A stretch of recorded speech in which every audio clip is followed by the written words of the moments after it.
I'm familiar with this hidden recourse. I'm merited MD, so I share the sense of potential. Great. Okay, so let's do something that's gonna get us to where we need to be.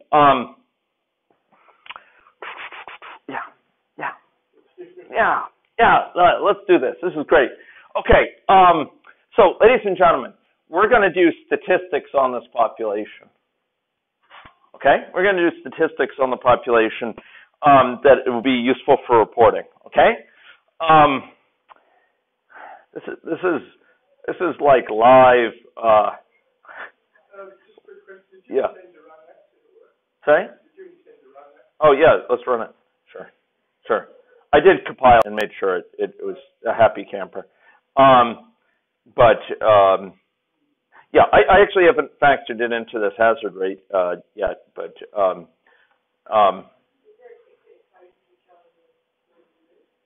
yeah, do you want me to put that in there? Sure. Okay.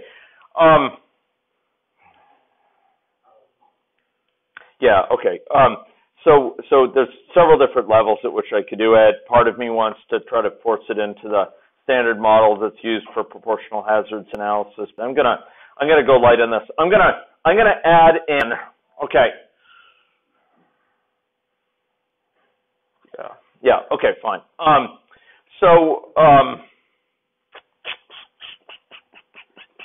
Okay. So we're gonna do this. We're gonna do this a little bit more ugly than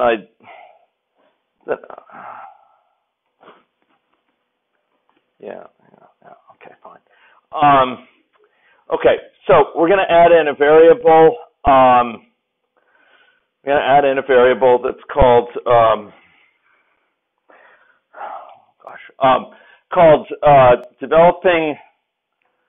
developing diabetes hazard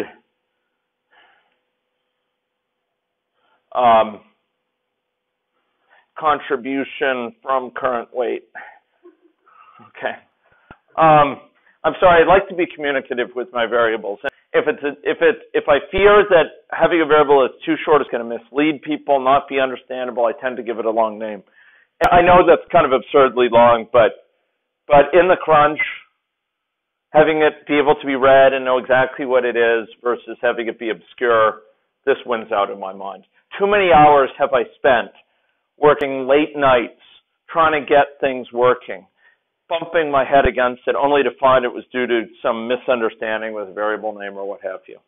Yeah. I'll point out from experience having basically reviewed other simulation code or inherited projects from other people or taken up code bases and had to modify them from other people. When they don't have things named properly or descriptively or don't have comments anywhere, which I'm showing you how to do, it's very simple.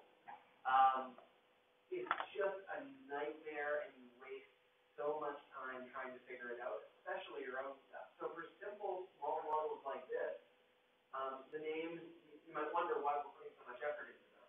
But if you're working on a large team where you have a project that goes on for a month, 3 months, half a year, it just becomes more and more and more valuable. It really pays for itself very quickly to think about the kind of names and labels you use. Anyway, sorry to steal your time. Thanks. No, that's great. Okay, so Joe wanted me to sort of complete the loop, and loop completed I will. Okay, so normal and underweight. We're going to assign, for each of these states, we're going to assign this developing diabetes hazard contribution from current weight. Basically, that's going to reflect the contribution of this component to this hazard. So I'm going to say,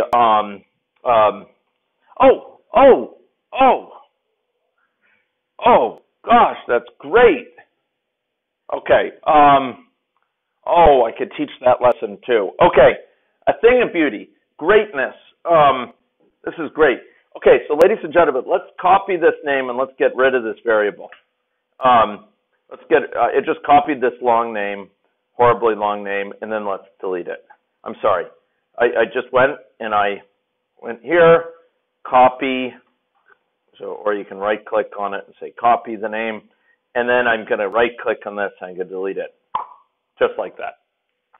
Actually, this variable already serves this function that we're seeking. So all I'm going to do is I'm going to rename it with this new name, with that name.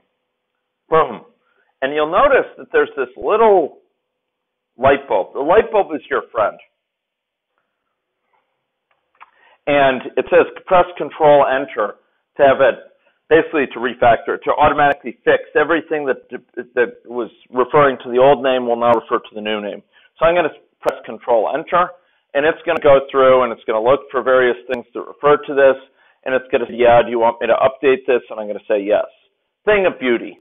Oh, look at that. Well, the name is not beautiful, but it's functional. But it went through and corrected all the code that referred to it here. Okay. So what I did is, great question. So what I did is I went over to this existing variable called diabetes hazard, and I went and I put in the new name I wanted to use for it, and then I pressed Control Enter, because when you go modify this, you'll notice that there's when you modify this, you'll notice that there's a little light bulb here. It says press Control Enter, perform refactoring, replace name occurrences, and it will go change it elsewhere. No, you just press Control Enter.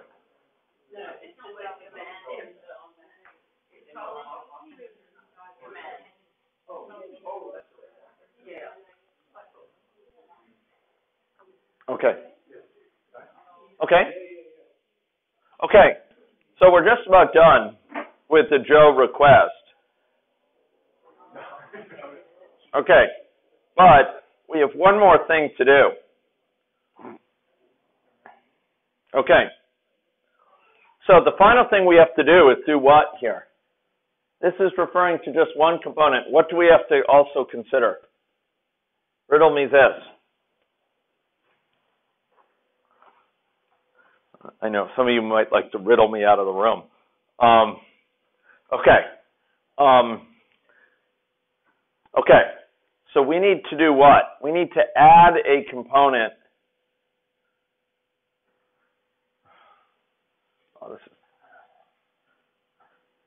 I just can't do it. I'm just going to break down. I'm sorry. I've got to break down and do this a slightly different way. And I wanted to cut through this, but I've just got to do it for aesthetic reasons. I cannot force myself to betray the aesthetics. Okay, so I'm going to add another variable called beta for cumulative beta for effect of cumulative obesity years on developing diabetes hazard. Oh boy, what a mouthful. Look at that. Okay, there we go. Okay, so this is a variable. Now this one is going to be, it's going to be a variable. This is probably good I show you folks this. I don't like it especially, but this is going to be a constant variable, and it's going to be static, meaning there's only one variable across all people for this, one value. Beta for effective cumulative obesity years in developing diabetes hazard. Basically, this is saying how much does each successive year of cumulative obesity exposure end up affecting this chance of developing diabetes, okay, on a per year basis, this chance per year of developing diabetes. And I'm going to enter here 0.01, 0.001. Yeah. So 10 years exposure will increase this by 0.01. Okay. Wow. Okay. So there's my beta. And then now the coup de grace. Okay? Gosh, you folks still haven't thrown me out. Maybe it's because you're biding your time, It's only 15 minutes left. He's out of here. Okay. Okay, well, I appreciate your forbearance. Okay, so for this developing diabetes hazard, we have this developing diabetes hazard from the current weight plus this beta, beta times, and I'm going to put this beta times, I'm going to line these up nicely, beta times this function here, cumulative obesity years. Boom. Yes. So how do you get that field to come up with the control space. You start typing it and then you do control space. Option space on a Mac. Okay. So folks, now this rate of going from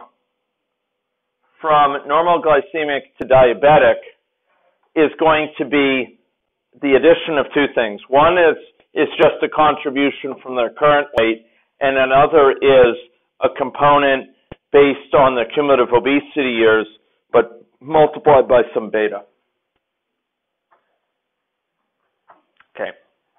Okay. So now we have these two components going into this. Okay. Dylan is in high demand. Okay. So the final thing, there's only one more thing to complete the coup de grace. And what is that?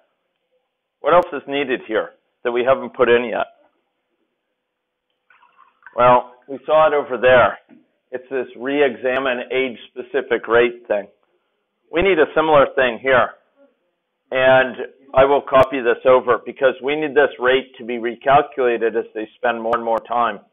So I'm going to copy this guy over. Well, I won't copy him. I'll redo him from the start. So I'm going to take this here, and I will go to state chart, drag this transition here, and I will go bend this guy by double-clicking on his midriffs, and I will drag him back. Oh gosh. Okay, that's semi acceptable.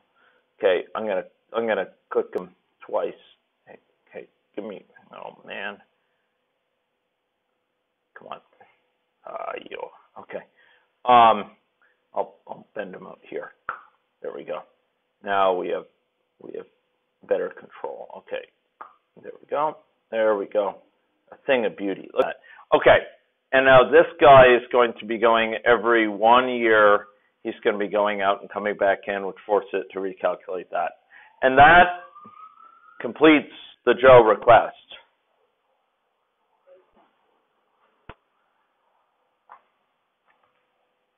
Okay, so what have we done? What have we wrought? Here, ladies and gentlemen, we put in place. Let's take stock of what we've got.